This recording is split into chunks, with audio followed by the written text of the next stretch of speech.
कुल्लमा दखलत, जब भी वो दाखिल होंगे, उम्मतुन, कोई जब भी कोई दाखिल होगी, उम्मतुन लानत उख्तहा,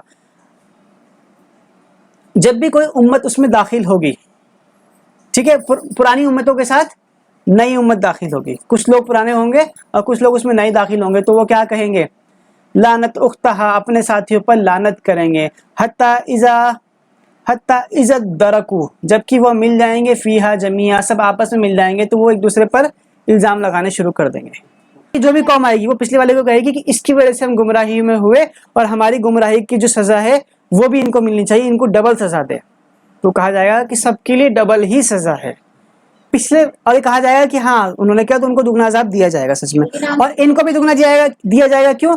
क्योंकि इनकी वजह से इनके आगे वाले भटकेंगे और उनकी वजह से उनके आगे वाले भटकेंगे, सबको दुगना अज़ाब दिया जाएगा। इसका मतलब क्या है कि जो गुनाह कर रहा है उसको तो अज़ाब मिलेगा, लेकिन उससे इम्प्रेस होकर जो दूसरे गुनाह करेंगे उसका भी उसके गुनाह में कुछ ना कुछ हिस्सा होगा, उससे इंप्रेस होकर उसके जो गुनाह करेंगे उसका भी उसमें कुछ ना कुछ हिस्सा है, चाहे वो तीसरी पीढ़ी हो, चाहे चौथी पीढ़ी हो, चाहे पांचवी पीढ़ी हो। जैसे कि वो होता है ना ट्री, 1 के 2, 2 के 4, 4 के 8, अगर नीचे वाले ने भी कोई ना कोई गुनाह करा है तो उसका कुछ ना कुछ हिस्सा वहां जरूर जाएगा।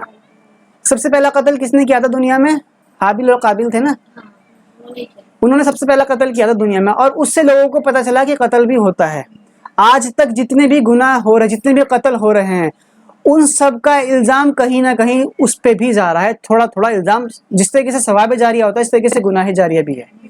जितने भी कत्ल दुनिया में हो रहे हैं, हर एक पीढ़ी के ऊपर उसका गुनाह जरूर जा रहा है।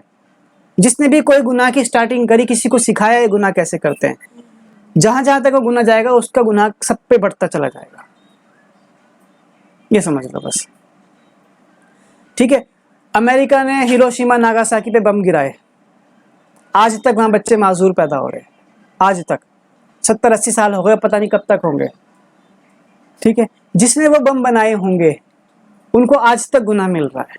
उन बच्चों के जो बच्चे पैदा होंगे उनमें अगर कोई डिजीज आएगी उन तक कि उनका गुनाह भी उनके सिर जाएगा, उनकी जो भी परेशानी होगी उनका गुनाह उनके सिर जाएगा। जो बम बनाने से जिनको इंस्पिरेशन मिली कि उसने बम गिराया हम भी ऐसा बम बनाएं, जो बना रहे हैं उन सबको वही गुनाह मिल रहा है, लेकिन इन सब के बदले का गुनाह उसको फिर मिलेगा जिसने पहली बार बनाया था। फिर इनसे इंप्रेस होकर जितने और बनाएंगे उन सबका गुनाह इनको भी मिलेगा, उससे पहले वालों को मिलेगा और सबसे पहले वाले को भी मिलेगा। ठीक है, किसी ने बदनज़ीर करी, किसी ने गलत काम करा, उसने आके अपने दोस्तों में किस्से सुनाए, अरे वाह मैं तो ये करके आया, मैं तो वो करके आया। उसके दोस्त भी वैसे ही उसके जैसे ही, वो भी उससे इंप्रेसिव, वो भी मार्केट में जाके वही कर रहे हैं।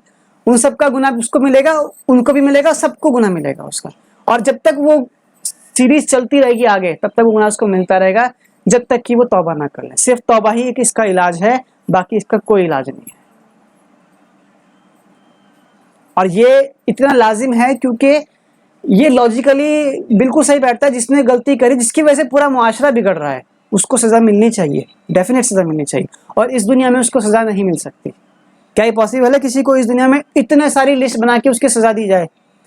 अब इसके गुनाह की सज़ा उसमें दी जाए, फिर उसकी इसमें, फिर उसकी इसमें जोड़ जोड़ के इकट्ठी की जाए, किसी का अकाउंट बनाया जाए और उसको सज़ा दी जाए। इस दुनिया में वो सज़ा पॉसिबल नहीं है। वो सज़ा सिर्फ आखिरत में ही हो सकती है, जब वो तराजू रखा जाएगा जो दिलों के अमाल तक तोल लेगा, जो सारी कैलकुलेशन करके इकट्ठा करके वजन कर देगा। हमें तो लग रहा है, मुझे लग रहा है कि मेरी ज़िंदगी में बहुत कम गुनाह है, मेरी कैलकुलेशन ये कह रही है कि मेरी ज़िंदगी में बहुत कम गुनाह है, जबकि अच्छे काम मेरे ज़्यादा हैं। मेरी अपनी कैलकुलेशन ये कह रही, और लेकिन हदीस ये कह रही कि कोई भी बिना अल्लाह की रियायत के और रहम की जन्नत में जा नहीं सकता। क्यों? क्योंकि जो गुनाह उसने कर रखे वो धीरे धीरे उसने कहीं ना कहीं जरासीम उसके फैला दिए, और जहाँ जहाँ वो गुनाह हो रहे वो सब उसके खाते में लिखे जा रहे। जिस दिन अमाल तोला जाएगा, जिस दिन तराजू में रखा जाएगा, वो सारे गुनाह उसके खाते में दिखेंगे, तब वो कहेगा ये तो मैंने करा ही नहीं, ये कहाँ से आए? तब उसे बताया जाएगा तूने जो उसको सिखाया था ना, ये गुनाह उसने करा था, तूने तो तौबा कर ली लेकिन उसने गुनाह कर रखा, पता नहीं तूने उस वाले की तौबा नहीं करी ना, तो इसकी भी तौबा कर कि मैंने जिसको सिखाया मैं उससे भी तौबा करना चाहता हूँ। हो सकता है अल्लाह ताला उनको सबको माफ कर देगा बाद में, लेकिन वो उनके पलड़े में दिखाई देंगे।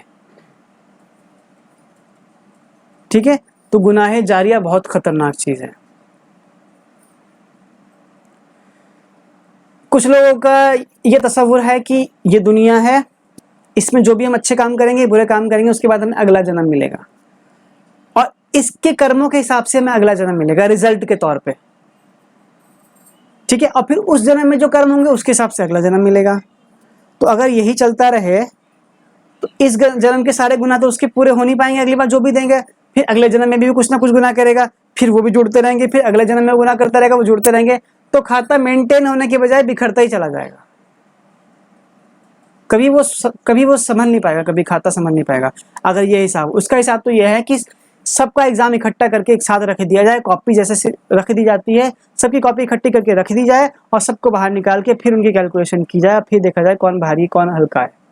ये है इसका तरीका। ये नहीं कि उसको बार बार जन्म देते रहो और फिर उसका कैलकुलेशन, कभी तो कभी रिजल्ट ही नहीं निकलेगा ना उसका, फिर तो कभी रिजल्ट ही नहीं है।